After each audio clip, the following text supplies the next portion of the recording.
कि पलंग बीवी लाएगी और सोएगा ये हिजड़ा, वह सोफा बीवी लाएगी बैठेगा ये हिजड़ा, वाशिंग मशीन बीवी लाएगी कपड़ा धोएगा ये हिजड़ा, वो हिजड़ा है जो वह सब लाएगी। कटोरा वो लाएगी, प्लेट वो लाएगी, वो पैर पोछने वाला वो लाएगी, खिड़की का पर्दा वो लाएगी, टेबल क्लॉथ वो लाएगी। तू क्या करेगा? हिजड़ा।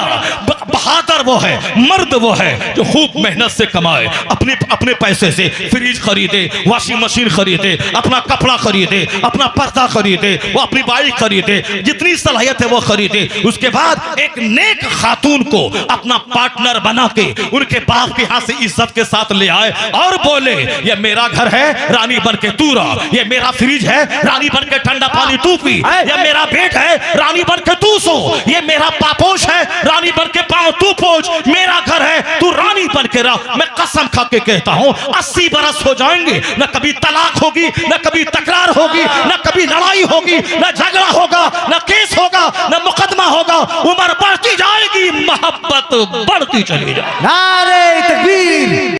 जन्नत शात, जन्नत के 8 दरवाजे हैं। एक दरवाजे से बाबे रैयान जिससे रोजेदार दाखिल होगा, यह खास दरवाजा है रोजेदारों के लिए, इज्जत के साथ जन्नत में दाखिल किया जाएगा।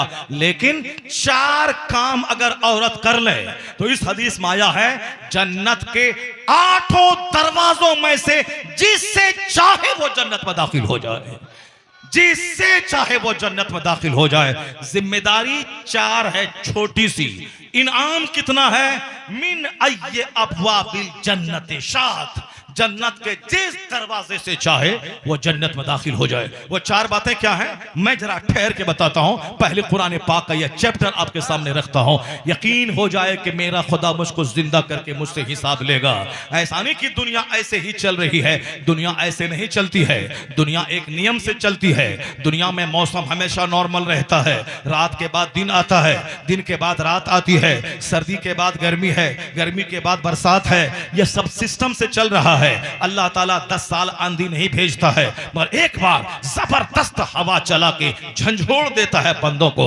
अल्लाह जमीन में जलजला डेली नहीं भेजता है, 2-4-10 साल तक नो जलजला, मगर एक दिन 1 मिनट का जलजला बड़े बड़े शहरों को उजाड़ के रख देता है। अल्लाह हमेशा कोरोना नहीं भेजता है। 10-20-50 साल के बाद जब जमीन पाप से भर जाती है, जब लोग सोचते हैं कोई खुदा नहीं है, मैं जैसे चाहूं जियूं, अल्लाह ताला उसका गुरूर तोड़ने, घमंड तोड़ने के लिए उसको छोटा सा कीड़ा भेजता है, जो कीड़ा घर को जेल बना देता है, जो कीड़ा शहरों को उजाड़ देता है, जो कीड़ा हवास बाख्ता कर देता है, जो कीड़ा सारे रिश्तेदारियों से दूरियां बना देता है। तो अल्लाह ताला मगरूरों को सजा देने के लिए, घमंडी को सजा देने के लिए, जिनको औलाद पे घमंड था, जमींदारी पे घमंड था, अपने मुल्क पे घमंड था, अपनी जवानी पे घमंड था, अपने नॉलेज पे घमंड था, अपनी नौकरी पे घमंड था, अपनी 2-4 ईंट वाले घर पे घमंड था, इन मगरूरों को सजा देने के लिए अल्लाह छोटा सा कीड़ा भेजता है। जैसे अल्लाह ने नमरूद को बादशाह बनाया था, नमरूद मजदूर का बच्चा था, उसको तो सजदा करना चाहिए, इब्राहिम अलैहिस्सलाम का पांव धो के पीना चाहिए कि आपके रब ने मुझको बादशाहत दे दी, मैं गरीब का बच्चा था, मैं पूरे इराक नहीं पूरी दुनिया का मैं बादशाह बन गया, उसको तो सजदा करना चाहते। ए अल्लाह, मैं मजदूर गरीब का बच्चा,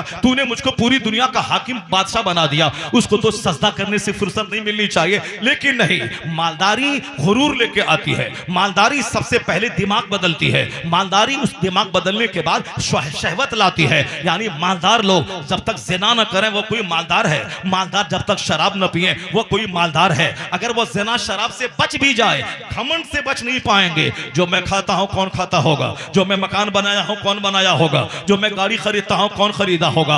अल्लाह ताला ने नमरूद के दिमाग में जब कीड़ा काटा कि मैं खुदा हूं, मैं पूरी दुनिया को चलाता हूं, अल्लाह ने छोटा सा मच्छर भेज दिया। अचानक नहीं भेजा कि आज नमाज नहीं पढ़े तो जमीन में धंसा दे, ये रोजा का महीना आ रहा है, जो रोजा नहीं रखेगा आसमान से पत्थर गिर जाएगा। ये सिस्टम अल्लाह का नहीं है। अल्लाह के यहाँ 1 साल 1 सेकंड है, 50 साल 5 मिनट है। इसीलिए बहुत सारे लोग सूद खाते हैं, 50 साल से कुछ नहीं होता है। बहुत सारे लोग नमाज छोड़ते हैं, 15 साल में नमाज फर्ज हुई थी, अभी 50 साल उम्र हो गई, 35 साल से नमाज छोड़ रहा है, आज कुछ नहीं होता।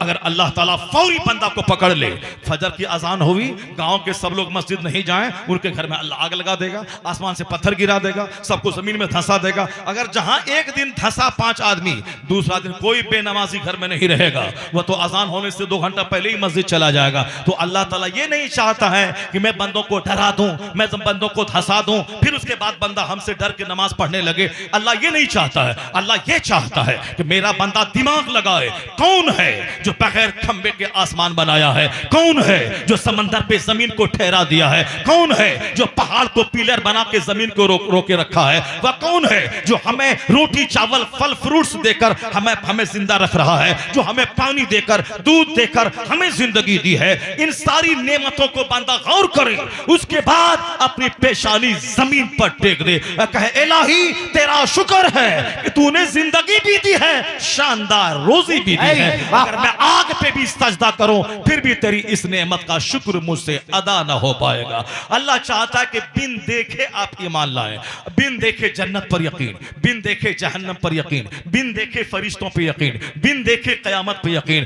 देख करके नहीं कि नमाज नहीं पढ़ा तो जमीन में धंस गया, अब कोई आदमी डर के मारे घर में नहीं रहेगा, सब मस्जिद चला जाएगा। एक बंदा रोजा नहीं रखा तो वह जमीन में धंस गया, कोई भी आदमी बगैर रोजे के नहीं रहेगा। अल्लाह ये नहीं चाहता है। अल्लाह कहता है आंख लगाओ, तुम देखो दुनिया में कौन है जो माँ के पेट में तेरी रोजी का इंतजाम किया, कौन है जो माँ की खुश्क छाती में दूध का दरिया बहा के तेरी रोजी का इंतजाम किया, कौन है जो तुम्हारे लिए जमीन से फसलें पैदा करके ये खीरा, ये ककड़ी, ये बैगन, ये लहसुन, ये अदरक, ये हल्दी, ये सेब, ये संतरा, ये केला, ये अनार, ये सारी चीजें तेरे लिए पैदा किया। वह कौन है जो अंडा तुझको खाने के शानदार गज़ा दी, परिंदे का गोश्त दिया, ये जानवर की पीठ पे सवारी का काम ले, इसका गोश्त तू खा, ये खीरा ककड़ी सब्जी खा, ये काजू किशमिश ड्राई फ्रूट्स खा, ये सेब संतरा आम जामुन लहसुन बैर तू खा।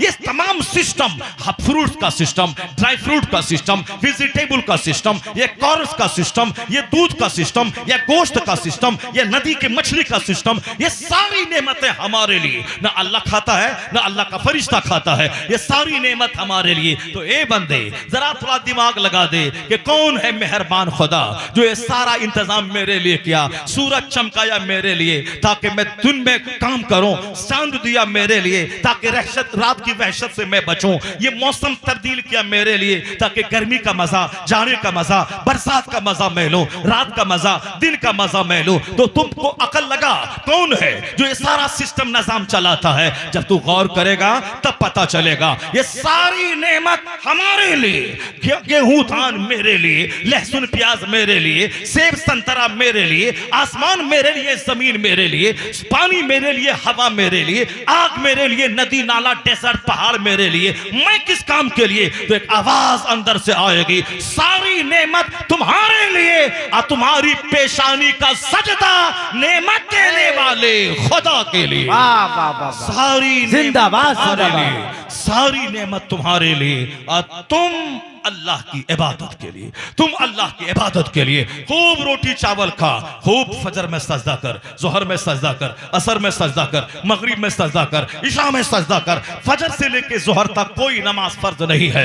8 घंटे खूब मेहनत कर, भीख मत मांग। भीख मांगने वाला जलील होता है, भीख देने वाला वो सुपीरियर होता है। The giver hand is better than taker hand. देने वाला हाथ लेने वाले हाथ से बेहतर होता है। हर जुमा के दिन खुतबे जुमा में पैगाम दिया जाता है, वह इता इज़ुल कुर्बा, रिश्तेदारों को देने का हुक्म अल्लाह देता है। सास को देने का, ससुर को देने का, दामाद को देने का, चचेरे भाई को देने का, गरीबों मिस्किनों को देने का, लेने का नहीं देने का। और जो देने वाला होगा वह जब तक पास में पैसा नहीं तो कहां से देगा? पैसा ऐसा दे हो हमारे पास कि मैं खुद खाऊं, गरीबों को खिलाऊं, मैं खुद खाऊं, अपने रिश्तेदार को दूं। ऐसा नहीं कि ईद के दिन मुंह चुरा के बैठ जाऊं कि ससुर वहां से सेवई भेज देगा, ससुराल से कपड़ा आ जाएगा, ससुराल वाला वहां से जूता चप्पल भेज देगा। नहीं भेजा तो मुंह फुला के बैठ जाए, अब उसके यहां नहीं जाएंगे। यानी 10 साल देता रहा तो वाह वाह, एक बार गरीब था बेचारा, नहीं दिया तो मुंह फुला के बैठ गया, नहीं जाऊंगा तुम्हारे घर में, नहीं जाऊंगा तुम्हारे घर में। ये सब हिजड़ों की कहानी है,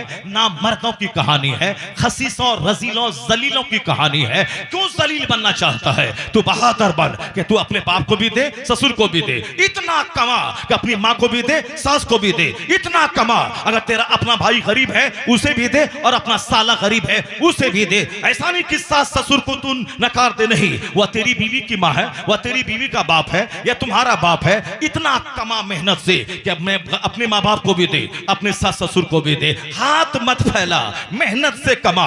अल्लाह फजर से लेके जोहर तक कोई नमाज फर्ज नहीं किया है, क्योंकि वह वक्त है कमाने का, वह वक्त है मेहनत करने का। मेहनत कर, कमा, मोहताज मत रह, हाथ मत फैला। रमजान के दिन में भिखारी मत बन जा।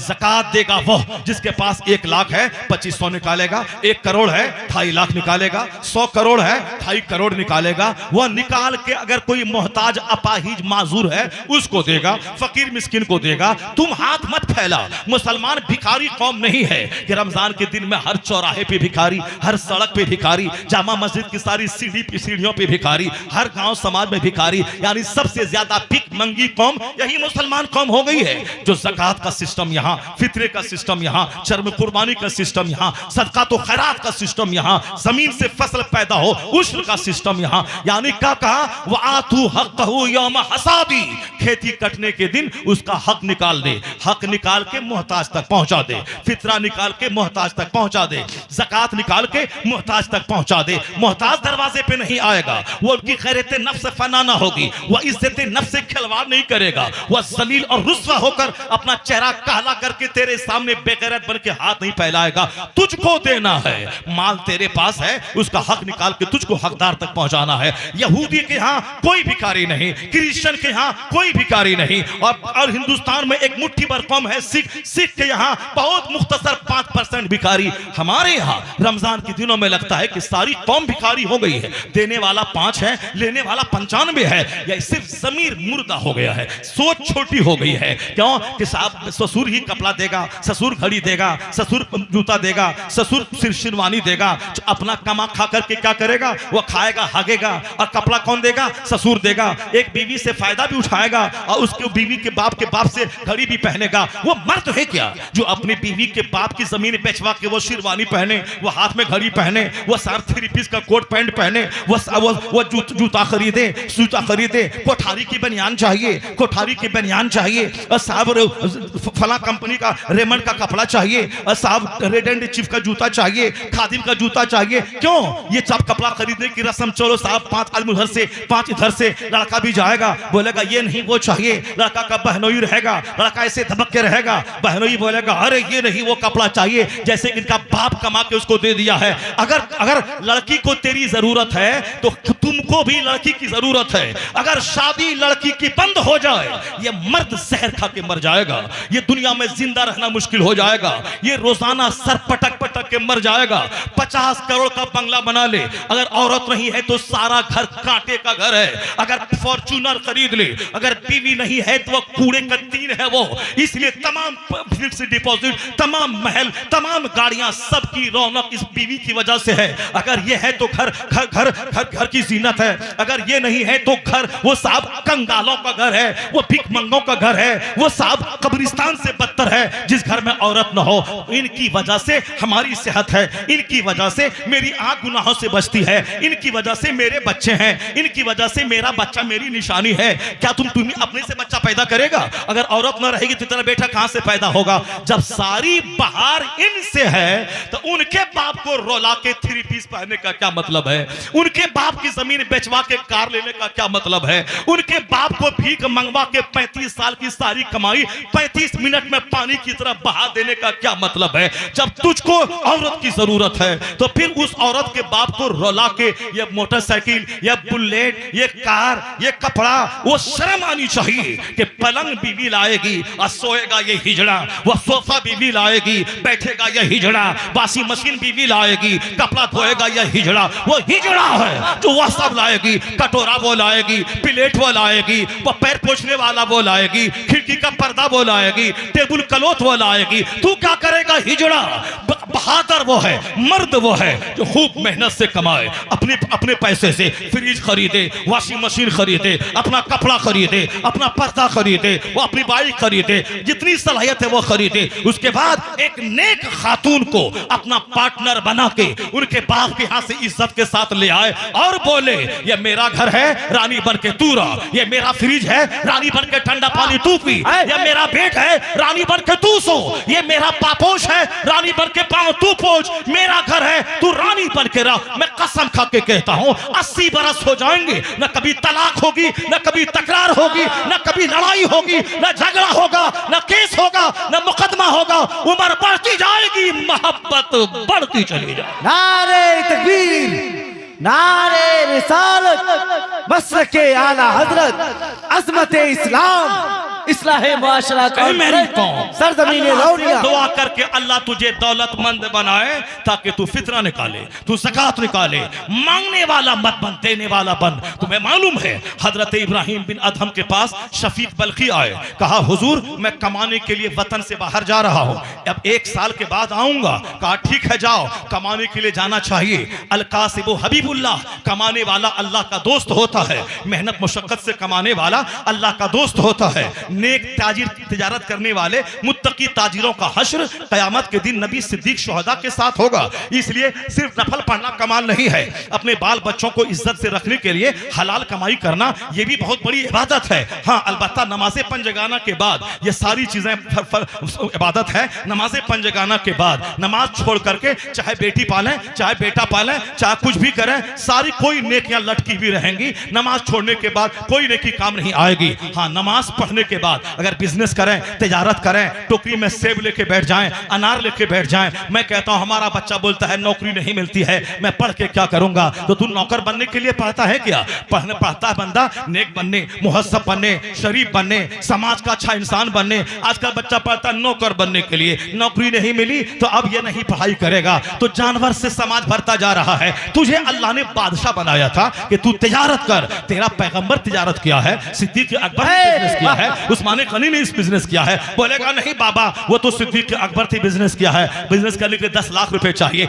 मैं कहता हूं नादान सिद्दीक अकबर अफजलुल बशर बादल अंबिया, नबियों के बाद सबसे अफजल है। खलीफतुल मुस्लिमीन बनने के बाद कांधे पे चादर ले लिया और गली में बेचने के लिए निकल गए। जब अफजलुल बशर बादल अंबिया वह कांधे पे चादर डालकर वह बिजनेस करने निकल रहे हैं तो तू अपने आप को टिस्मार खा समझता है। अगर 10 साल मदरसे में पढ़ लिया तो क्या हो गया? क्या सोचता है तुम? सिद्दीक अकबर तो तिजारत करने, कपड़ा कांधे पे लेके चले जाए। उस्मान गनी मक्का में करोड़ों की दौलत छोड़ के मदीना आ गए, मदीने में पनीर लेके बैठ गए, मदीने में दूध लेके बैठ गए। करोड़ों की जायदाद अल्लाह के लिए छोड़ी थी तो अल्लाह ने इस छोटे से बिजनेस में बरकत दे दी। उससे ज्यादा दौलत है मदीने में अल्लाह ने उस्मान को अता फरमा दिया। अल्लाह से सौदा करके तो देख, तो कौन 10 लाख रुपए लेके बैठेगा? 10,000 की सेब लेके बैठ जा, 10,000 का कपड़ा लेके बैठ जा, 10,000 की सब्जी लेके बैठ जा। अल्लाह चाहेगा उस्मान गनी का सदका मिलेगा। ये 10,000 लेके आज बैठा है, कल 10 करोड़ वाला हो जाएगा, 10 अरब वाला हो जाएगा। जब हिंदुस्तान में मुकेश अंबानी का बाप धीरू भाई अंबानी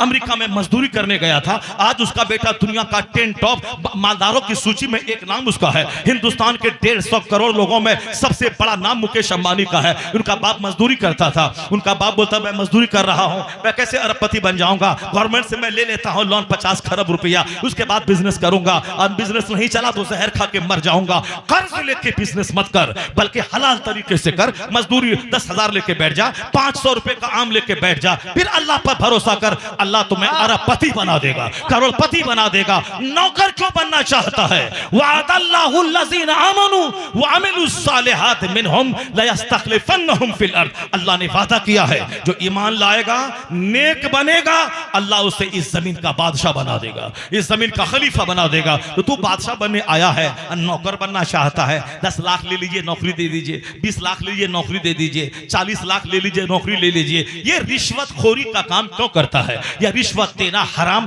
पहले ही दिन हराम से जरिए माश का इंतजाम क्यों कर रहा है? अल्लाह पर यकीन नहीं है इसलिए मारे मारे फिर रहा है। वमन यतफक्कल अल्लाह फहुव हस्बु।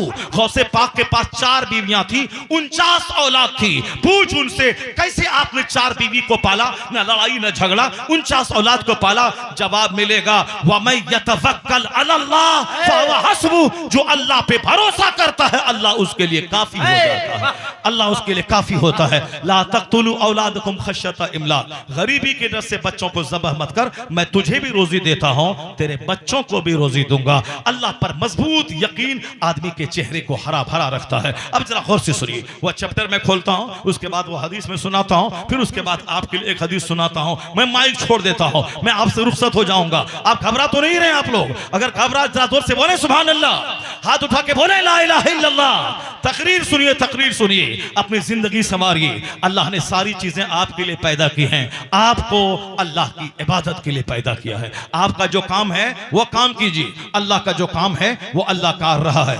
दुनिया चलाना अल्लाह का काम, हुकूमत देना अल्लाह का काम, हुकूमत छीनना अल्लाह का काम, दुनिया चलाना अल्लाह का काम, मौसम बदलना अल्लाह का काम, नमरूद को मामूली मच्छर से तबाह बर्बाद करना अल्लाह का काम, वो अल्लाह का काम है। दुनिया चलाना अल्लाह का काम है। आप दुनिया का टेंशन मत मोल लीजिए, कल मर जाइएगा, कब्र में जाइएगा। ज्यादा अखबार मत पढ़िए, ज्यादा न्यूज मत पढ़िए, ज्यादा न्यूज चालक मत बनिए, ज्यादा मोबाइल चालक मत बनिए। आप नमाज पाबंदी से पढ़िए। माह रमजान आने वाला है, एक एक मिनट को कीमती समझिए। साल भर में रमजान में काम काज कम कर दीजिए, बात बोलना कम कर दीजिए, ज्यादा टाइम दरूद में लगाइए, ज्यादा टाइम कलमा शरीफ पढ़ने में लगाइए, ज्यादा टाइम कुरान की तिलावत में लगाइए। रिश्तेदारों से मिलना छोड़ दीजिए। अल्लाह ताला आपको दौलत दे तो आप अपने घर में इफ्तार पार्टी अपने दो चार गरीबों को दीजिए। वह नेता को मत बुलाइए, झूठा को मत बुलाइए, शराबी पापी को मत बुलाइए, और रोजा के बहाने नेतागिरी की दुकान मत चमकाइए। अल्लाह देख रहा है, जो अल्लाह को खुश करेगा अल्लाह उसको खुशी देगा, और जो बंदों को खुश करना चाहेगा अल्लाह उसे मुसंकट का बादल में घेर देगा, मुसीबतों का तूफान डाल देगा। नीयत ठीक रखिए, बंदों को खुश करने से नहीं अल्लाह को खुश करने का रखिए। अपने समाज के गरीबों को अपने घर में इफ्तार पार्टी दीजिए, उनको अच्छा से खिलाइए, सेब संतरा समोसा चूड़ा मोड़ी भुजिया उसको खूब खिलाइए, और दूध पिलाइए, शरबत पिलाइए। नेता को नहीं, नेता तो दिन भर में 10 बार झूठ बोलता है, झूठे को खिलाएंगे, वह झूठ बोलेगा, आप ही का खा के झूठ बोलेगा तो गुनाह आपको भी होगा। इसलिए नेक लोगों को खिलाइए, परहेजगारों को खिलाइए, रोजेदारों को खिलाइए, और अपने करीबी रिश्तेदारों को खिलाइए। रोजा रखने का अलग सवाब, इफ्तार करवाने का अलग सवाब। अभी सुभान अल्लाह बोले तो थोड़ी नेकी, रमजान में बोले तो बड़ी नेकी। अभी नफल पढ़े तो एक सवाब, रमजान में पढ़े तो फर्ज के बराबर सवाब, रमजान में फर्ज अदा करें 70 फर्ज के बराबर सवाब मिले। रमजान का महीना बख्शिश का पैगाम लेके आ रहा है, गुनाहों का दाग झाड़ने आ रहा है, अपने आप को नेक परहेजगार सेहतमंद बनाने आ रहा है। आज रामदेव बोलता है रोजा रख के सेहतमंद हो जाएगा, जापान का गोल्ड मेडलिस्ट बोलता है रोजा रख के सेहतमंद हो जाएगा, हॉलैंड का पादरी बोलता है observe fast you will be healthy, America का वैज्ञानिक बोलता है observe fast you will be healthy, Hindustan का वैज्ञानिक बोलता है उपवास कीजिए हेल्दी बन जाइएगा। आमतौर पर मीडिया वाला नाचता है कि रमजान में बंदा कमजोर हो जाता है, निढाल हो जाता है। मैं जरा गरीबान चाक करके उस बदतमीज को मैं बताऊं, कुत्ते मेरी उम्र 55 साल की हो रही है, नालायक बदतमीज, मैं 10 साल के उम्र से 8 साल की उम्र से मैं रोजा रख रहा हूं। मेरा तजर्बा है रमजान के अलावा दूसरे दिनों में मैं कमजोर हो जाता हूं, रमजान में मैं सेहतमंद हो जाता हूं। अभी 10-12 साल से मुझको शुगर का मर्ज है। लोग कहते हैं शुगर वाला भूखा नहीं रहेगा, वह दवाई कमर में खोस लेता है, बोलता है डॉक्टर ने बोला है शुगर है, अगर भूखा रहेगा तो मर जाएगा, किडनी खराब हो जाएगी। मेरे शुगर के आज 12 साल हो गए हैं, मगर मैंने एक रोजा तक नहीं छोड़ा, न सफर में छोड़ा न घर में छोड़ा। शुरू के दिनों में 2-4 दिन थोड़ी सी परेशानी होती है, और 5 रोजा के बाद फिर एनर्जी मिल जाती है, पहले से सेहतमंद हो जाता हूं। मैं बचपन से मेरा तजर्बा है। मेरा बेटा 10 साल का, वह 3 साल से 300 रोजे रख रहा है। मेरा बेटा इस बार 10 साल का एक है, एक 12 का, एक 14 साल का। 14 साल वाला 3 साल से 300 रोजे रख रहा है। 12 साल वाला पिछले साल सारा रोजा रखा। इस बार मैं मदीना शरीफ नहीं जा रहा हूं ताकि मैं तीनों बच्चों को अपने साथ में रोजा रखवाऊं। साल भर तो बाहर रहता हूं। वह 10 साल को भी 300 रोजा इंशाल्लाह अल्लाह ने चाहा। रोजा फर्ज नहीं है, मगर अभी से मैं उसकी आदत दिलाऊंगा। मेरे बाप ने हम पर रोजा फर्ज हुआ था 15 साल में, मगर मैं 8 साल से रोजा रख रहा था। मेरे वालिद ने रोका था। मैं भूख के मारे जमीन पर लेटता था जो असर की नमाज के बाद। अम्मी कहती थी छोड़ दीजिए इनको, इस पर जब रोजा फर्ज नहीं है क्यों आप ऐसा कर रहे हैं। अब्बा कहता था नहीं नहीं छोड़ दो, बस 1 घंटा का सवाल है, 1 घंटा के बाद 1 घंटा का सवाल है, बस हो गया। अब सूरज डूबने वाला है, ये देखो 6:10 होने वाला है। यानी वो दिलासा देते थे। अम्मी कहती थी ये मर जाएगा, अब्बा कहते थे नहीं मरेगा, नहीं मरेगा, रोजा रख रहा है, अल्लाह की बात मान रहा है, नहीं मरेगा। अगर मौत लिखी रहेगी मर गया तो शानदार मौत मर जाएगा, हालत रोजा में मर जाएगा। इसलिए हर माँ बाप को यह ख्याल रखना चाहिए। मैं 55 साल की उम्र हूं, मेरा तजर्बा है, रमजान में सेहत मिल जाती है, सेहत मिल जाती है। वो झूठा है जो कहता है कि रमजान में सेहत गिर जाती है। और आज साइंस ने साबित कर दिया। जापान का gold medalist, observe fast you will be healthy. Ramdev, observe fast you will be healthy. America का वैज्ञानिक, observe fast you will be healthy. Hindustan का doctor, observe fast you will be healthy. क्या मतलब? रोजा रखिए हेल्दी हो जाएगा। ये सारे लोग आज कह रहे हैं मेरा पैगंबर 1400 साल पहले कहा सूमू तसाहू, रोजा रखो सेहतमंद हो जाओगे, रोजा रखो सेहतमंद हो जाओगे, सेहतमंद यहां हो जाओगे और जन्नत में बाबे रैयान वहां तेरे लिए खुल जाएगा। रोजेदार के मुंह की बदबू कस्तूरी से ज्यादा खुशबूदार अल्लाह के नजदीक है। तो तजर्बा है। इसलिए अब मेरा पैगंबर कौन हुआ? कोई साइंसदान बड़ा नहीं, स्कॉलर बड़ा नहीं, और फिलोसफर बड़ा नहीं, अदीब बड़ा नहीं, कोई बड़ा नहीं। सबसे आला व औला हमारा नबी, सबसे बाला व वाला हमारा नबी, सारे ऊंचों में ऊंचा समझिए जिसे, है उस ऊंचे से ऊंचा हमारा नबी। सबसे बड़े तबीब, सबसे बड़े मोहसिन, सबसे बड़े पैगंबर हमारे नबी हैं। इस नबी की बात सबसे ज्यादा मजबूत, नबी की बात सबसे ज्यादा पुख्ता, नबी की बात सबसे ज्यादा स्ट्रॉन्ग। नबी की बात पर यकीन कर, अल्लाह इज्जत देगा, चेहरे पे नूर देगा, बदन में हरियाली देगा, औलाद में फरमाबरदारी देगा, बीवी को बगावत से बचाएगा, पड़ोसी के दिल में तेरी मोहब्बत डाल देगा, गैर मुस्लिमों के दिल में तेरी हैबत डाल देगा। और जब यह सब कुछ हो गया, हुकूमत यहां देगा, इज्जत यहां देगा, दौलत यहां देगा, सल्तनत यहां देगा, मुस्तफा की शफाअत से जन्नत वहां देगा। दोनों जहान की हरियाली तुझको हासिल करनी है। अब जरा गौर से सुन लीजिए, मरने के बाद जिंदा कैसे होंगे। सूरह बकरा का एक पैराग्राफ मुख्तसर में जिसको 5 घंटे में बयान कर सकता हूं, 5 मिनट में मैं बयान करता हूं। जरा गौर से सुनिएगा। जब भी सूरह बकरा आप सुनिएगा, अलिफ लाम मीम ज़ालिकल किताबु ला रैब फीह से अल काफिरीन तक, लास्ट तक सूरह बकरा 2.5 पारे में है और कुरान पाक की सबसे बड़ी सूरत है। उस सूरत का नाम है गाय यानी बकरा। उसका नाम क्यों है, कैसे पड़ा? एक पैराग्राफ है। बनी इसराइल में एक बंदा था, बंदा वह लालची हरीस था। वह हरीस लालची था कि दूसरों का माल हड़प लें, इसका भी ले लें। एक आदमी मालदार था, उसका चचेरा भाई सोचता था इसको मार दूंगा, इसकी जायदाद पे कब्जा कर लूंगा। जैसे आधी ये टेंडेंसी दुनिया में लोगों की है, या मर जाए तो दौलत पे मैं कब्जा कर लूं, या एक्सीडेंट कर जाए तो मैं इसके माल पे कब्जा कर लूं। उन्होंने क्या किया, वो अपने चचेरे मालदार भाई को कत्ल कर दिया, मार दिया, और दूसरे के दरवाजे पे जाके रात में डेड बॉडी रख दिया। और सुबह सवेरे ये जाके बोला ये मेरा चचेरा भाई है और ये घर वाला कत्ल किया है। यानी उल्टे चोर कोतवाल को डांट रहा है, कहता है कि यह मेरा चचेरा भाई है, ये इसके दरवाजे पर लाश मिली है, इसने मेरे भाई को कत्ल किया है, हमको किसास चाहिए, हमको किसास चाहिए, ये मेरे चचेरे भाई को कत्ल कर दिया। वो बोला कि नहीं मैंने कत्ल नहीं किया है, अगर तुम बोलता कत्ल किया तो फिर मैं अपने भाई भतीजों को बुलाता हूं और लेता हूं तलवार, फिर मैं लड़ाई करूंगा कि मैंने नहीं काटा है, झूठ बोल रहा है तुम, ये लाठी लुसोटा लिया। वो बोला नहीं ये मेरा चचेरा भाई की लाश तुम्हारे दरवाजे पर मिली है,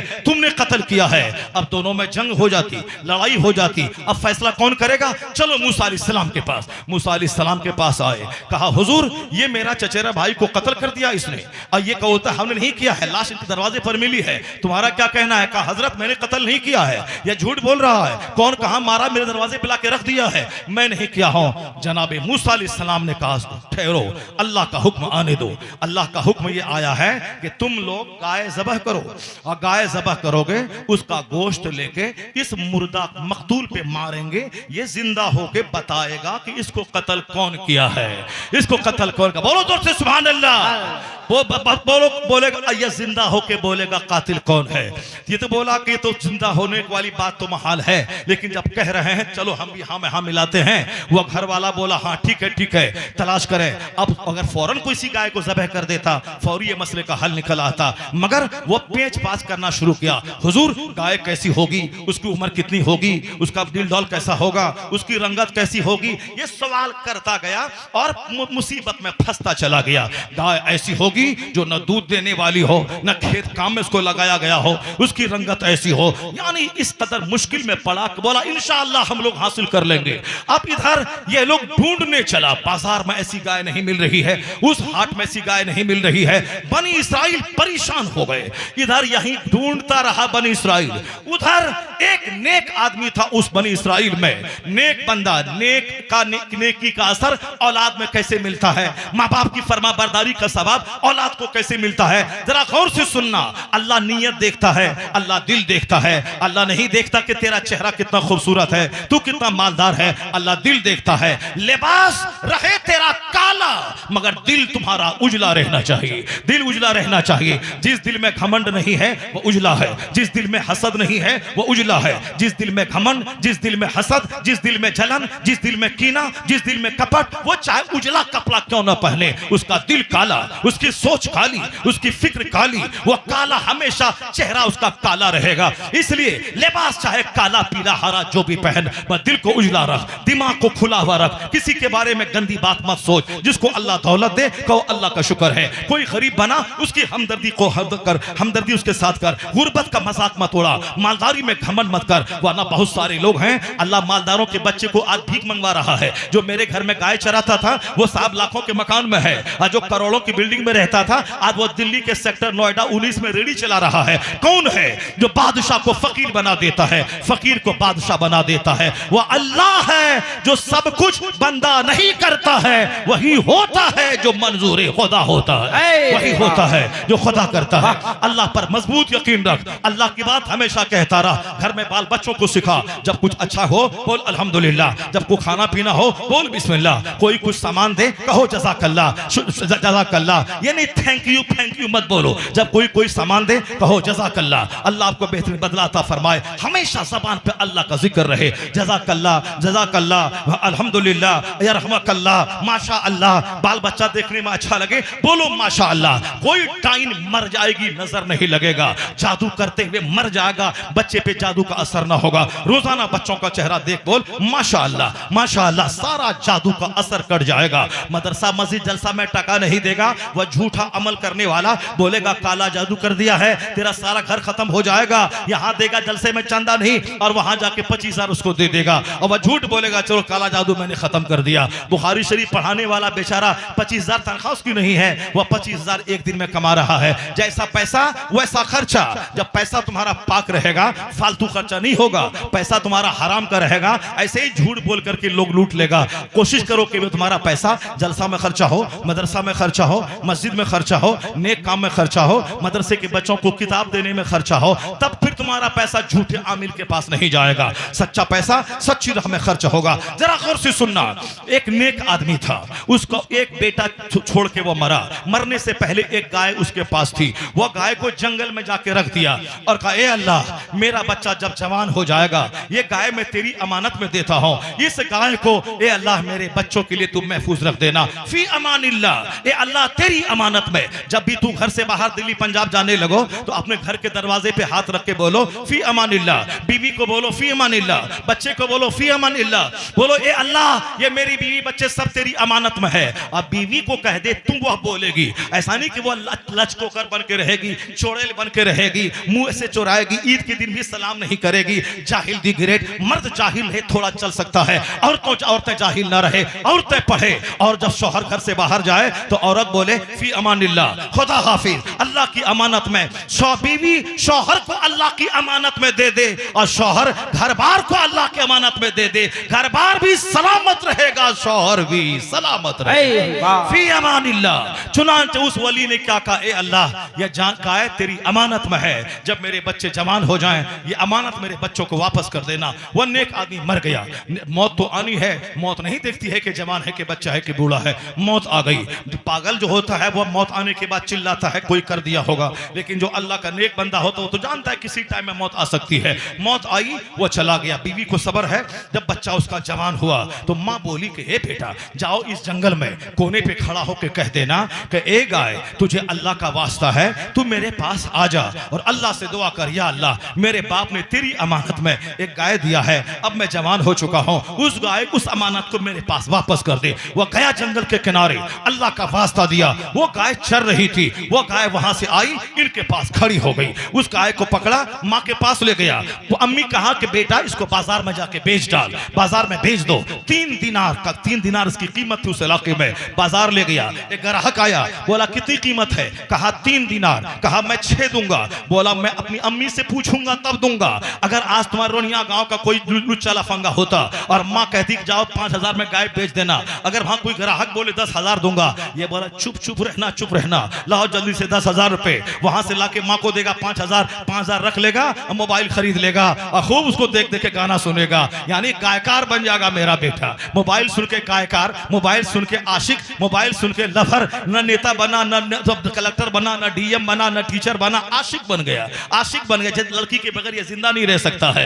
एक नहीं 4 शादी कर ले, मगर ज़िना मत कर। ज़िना से सेहत जाती है, ज़िना से रौनक जाती है, ज़िना से बरकत खत्म होती है, ज़िना से सारी आबादी बर्बाद हो जाती है। आज चोरी छुपे गांव में ज़िना की वजह से सारे लोग बेचैन हैं, सारा गांव टूटा हुआ है, नफरतों का माहौल है। इसलिए चोरी छुपे भी ज़िना मत करना। शादी कर ले, 1 नहीं तो 2 कर ले। दौलत दी अल्लाह ने 100 बीघा जमीन, 4 शादी कर ले, 4 घर बना दे। शादी करना हराम नहीं है, 4 शादी सुन्नत है, सुन्नत, मगर ज़िना मत करना। चोरी छुपे ज़िना मत करना। ज़िना से चेहरा बदरंग हो जाएगा, औलाद नाफरमान पैदा होगी, समाज बेरौनक हो जाएगी। ज़िना शराब समाज को चौपट कर देता है। नेक फरमाबरदार बेटा, वो बोला कि 6 दिनार तुम दे रहा है, मैं माँ को पूछ के आता हूँ। माँ बोली है जब सौदा पट जाए तो मेरी मर्जी मालूम करके तब बेचना, मैं माँ की मर्जी के बगैर नहीं बेचूंगा। ये गया तो अम्मी जान का ग्राहक आया था, वो बोला 6 दिनार दूंगा। अम्मी बोली अगर आज जाओ दोबारा लेकर के, आज अगर आ जाए तो कह देना कि ठीक है। वो फिर दोबारा ग्राहक आया, कहा कितनी कीमत है? कहा 6 दिनार। कहा मैं 12 दूंगा। कहा फिर मैं अम्मी से पूछूंगा, क्योंकि अम्मी ने कहा था सौदा पटने से पहले मुझको पूछना जरूरी है। ये फरमाबरदार बेटा, बाप नेक था, माँ नेक है, अब बेटा भी नेक है। बाप लफा शूटिंग करने वाला, माँ चुड़ैल, अब बेटा महा लफा शूटिंग, अब बेटी महा चुड़ैल।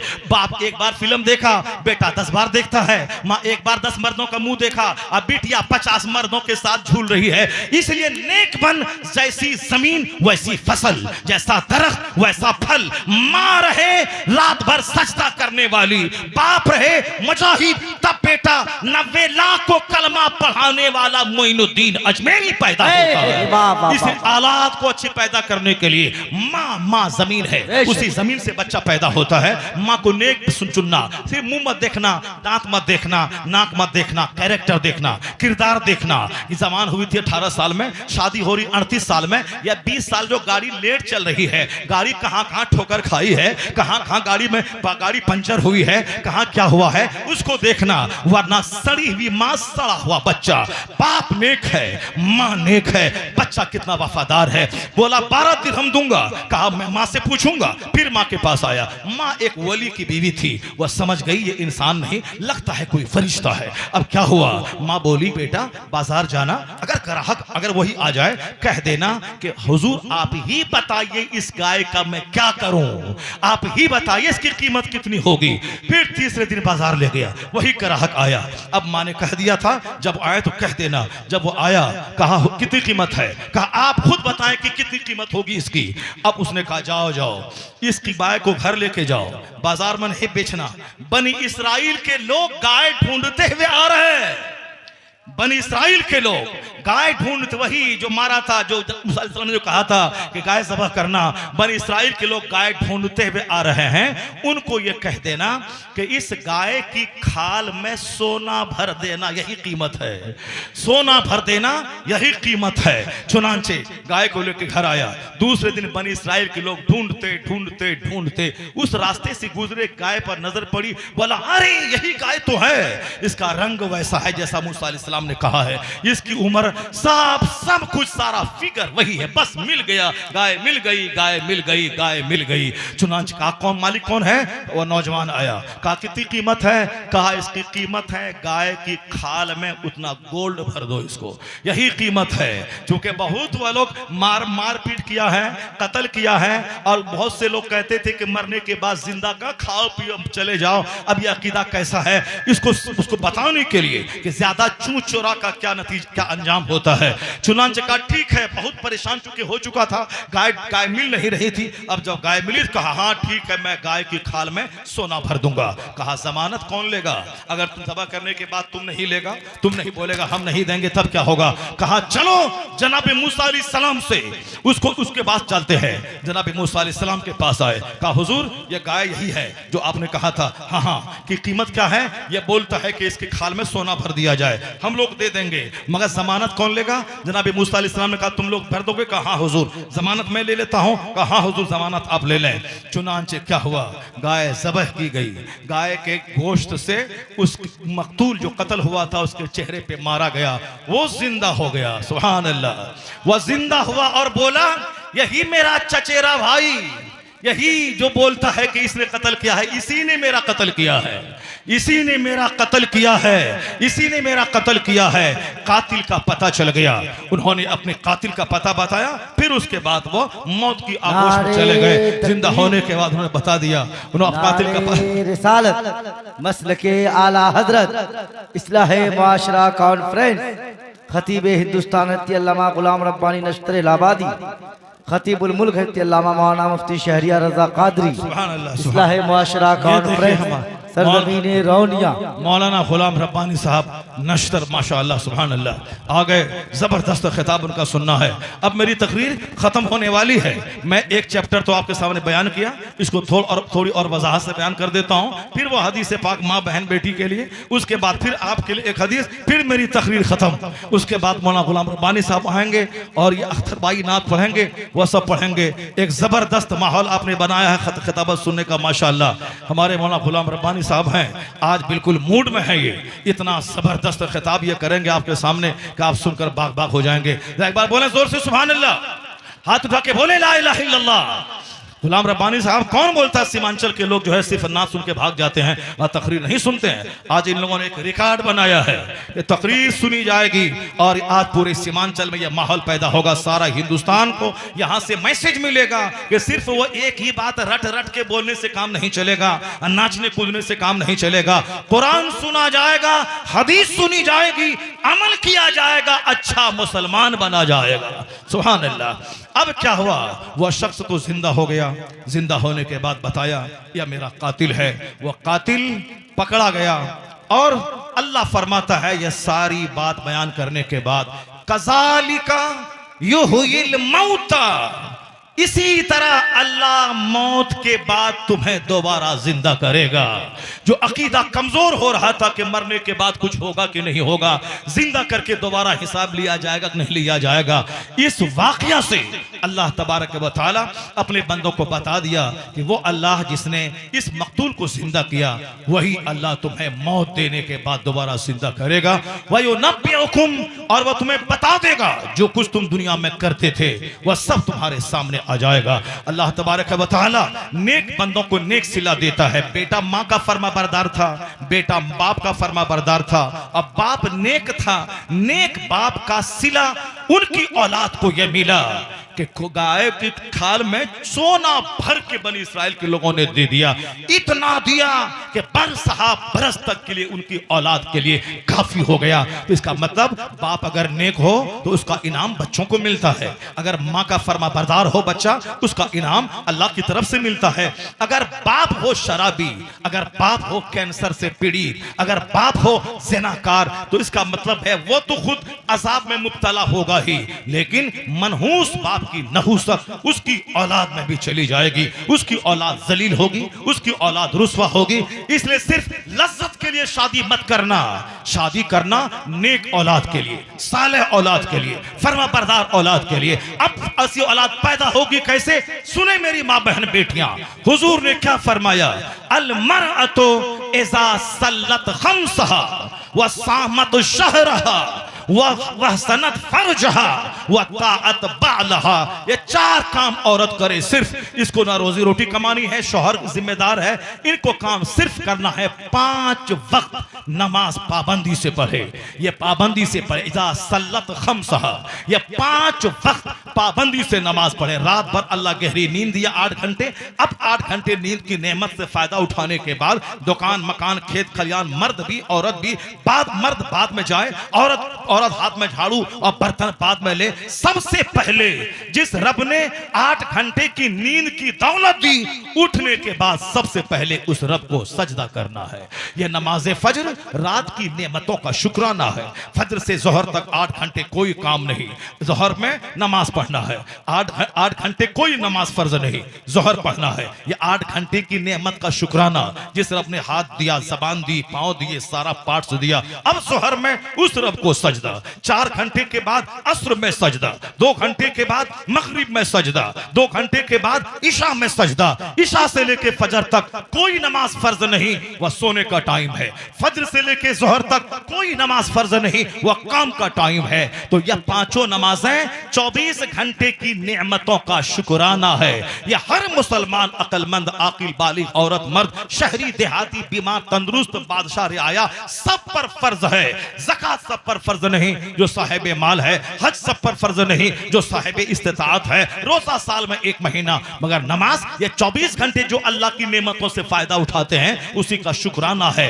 औरत सिर्फ इतना करे, फजर में 4 रकात पढ़े, जोहर में फर्ज सुन्नत अदा करे, 12 रकात पढ़े, 10 रकात पढ़े, असर में 4 पढ़ ले, मगरिब में 7 पढ़े, इशा में 9 पढ़ ले। 4 रकात फर्ज, 2 रकात सुन्नत, 3 रकात वितर। अगर चाहे तो 4 रकात पहले वाली सुन्नत पढ़े, वह सुन्नत गैर मुअक्कदा, फिर चाहे 4 रकात नफल पढ़े तो सवाब, नहीं पढ़े तो कोई गुनाह नहीं। ये 5 नमाजें पाबंदी से पढ़े और कुछ न करे, 5 नमाजें पाबंदी से पढ़े।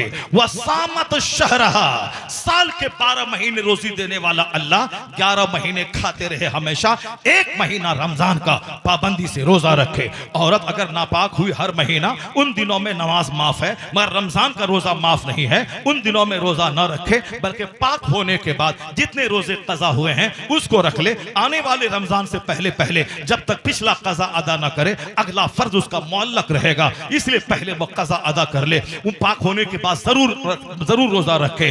सामत शहरहा, 1 महीना रोजा रखे, 5 नमाज पढ़े। वह सनत फर्जहा, ये अपनी शर्मगाह की हिफाजत करे, अपना बिस्तर गैर मर्द को न दे, गैर मर्दों से फोन से चकड़ बात न करे, ताक झांक न करे। शौहर को 2 लाख रुपए मेहर की रकम दिया है, तीनों टाइम खाना खिलाता है, तुझको कपड़ा देता है, इसलिए तेरी इज्जत शौहर की अमानत है। अपनी शर्मगाह की हिफाजत करना, ऐसा मत करना। रात हम बंबई में थे, बंबई में एक मौलवी साहब ने बताया, ये जाहिल बाबा था, वह बहुत कमाता था, लेकिन उसकी बीवी 3 बच्चों के साथ, जो उसका नौकर राकेश नाम का था, उसके साथ वह भाग गई। अब जाहिर सी बात है, आप बाहर घूमते रहिए, यहां वहां जाते रहिए, अपने घर की बीवी बाल बच्चों को नमाज रोजा मत रखवाइए। वह तो आप ही के ड्राइवर के साथ तो भागी जाएगी, वो आपके राकेश के साथ तो भागी जाएगी। इसलिए अपनी बीवी पे कड़ी नजर रखिए। ऐसा नहीं कि दोस्त आ गया, चाय लाओ जी, ये हमारा फ्रेंड है, जरा मुलाकात करो इससे जी, तो अगर दोस्त से मुलाकात करवा दिया तो तुम रहोगा दिल्ली में, और तेरा दोस्त यहाँ आएगा, तेरे दोस्त से आंख 4 होगी तो तू दिल्ली झाड़ते रहो, तेरे दोस्त के साथ ये भाग जाएगी। तेरा पीर साहब क्यों ना आ जाए, अपनी बीवी को पीर साहब के पास मत जाने दे, अपनी जवान बेटी को पीर साहब के पास मत जाने दे। तेरा बहनोई क्यों ना आ जाए, तू साली है, अपने बहनोई के पास मत जा, वरना तेरा शौहर तेरी बहन को लेके भाग जाएगा। खिलाफे पैगंबर कसे रह गुज़ीर, कि हर किस पर मंजिल न कहाद रसीद, मुस्तफा के खिलाफ जो करेगा कभी मंजिल मकसूद पर न पहुंचेगा। आज जो अपनी बीवी को छोड़ के साली को लेके भाग रहा है, अपनी मुरीदनी को लेके पीर भाग रहा है, अपनी शागिर्दनी को लेके उस्ताद भाग रहा है, मुस्तफा की शरीयत के खिलाफ जो भी करेगा यही हाल होगा। देवर से पर्दा फर्ज है, सन भाई से पर्दा फर्ज है, चचेरे ममेरे फुफेरे भाई से पर्दा फर्ज है। क्या कहा हुजूर ने, 5 वक्त की नमाज पढ़, रमजान का 1 महीने का रोजा रख, अपनी शर्मगाह की हिफाजत कर, अपने बिस्तर शर्मगाह की हिफाजत कर, खैर मर्दों से आंख मत मिला, शर्मगाह उसको मत दे। वह ताअत बालहा, अपने शौहर की बात मान, शौहर बोले काला पहाड़ वाइट कर। अगर अल्लाह के अलावा दूसरे को सजदा करना जायज होता तो हर औरत को हुक्म होता शौहर को सजदा करे। कितना बड़ा मकाम शौहर का है। ऐसा नहीं कि 50-50% है, एक बार मैं कपड़ा धोऊं दोबारा तुम धोना, एक दिन मैं खाना बनाऊं, दूसरे दिन तुम धोना, एक दिन मैं तुम्हारा पांव दबाऊं, दूसरे दिन तुम मेरा पांव दबाना, ये नहीं चलेगा। शौहर जो बहुत बड़ा मकाम रखता है, महर की रकम, खाना, कपड़ा सब शौहर देता है, तो उसका मकाम इतना बड़ा है, उसके बदन में पीप हो जाए, अपने मुंह से चूस लो, फिर भी शौहर का हक अदा ना होगा। जबान मत लड़ाना, वह ताअत बालहा, शौहर की बात मानना, क्योंकि हुजूर ने कहा है तुम तो अला बाबिल नार, मैं जहन्नम के दरवाजे पे जब खड़ा हुआ, फराई तो अक्सर अहले निसा, तो मैंने अक्सर जहन्नम में औरतों को देखा है। क्यों?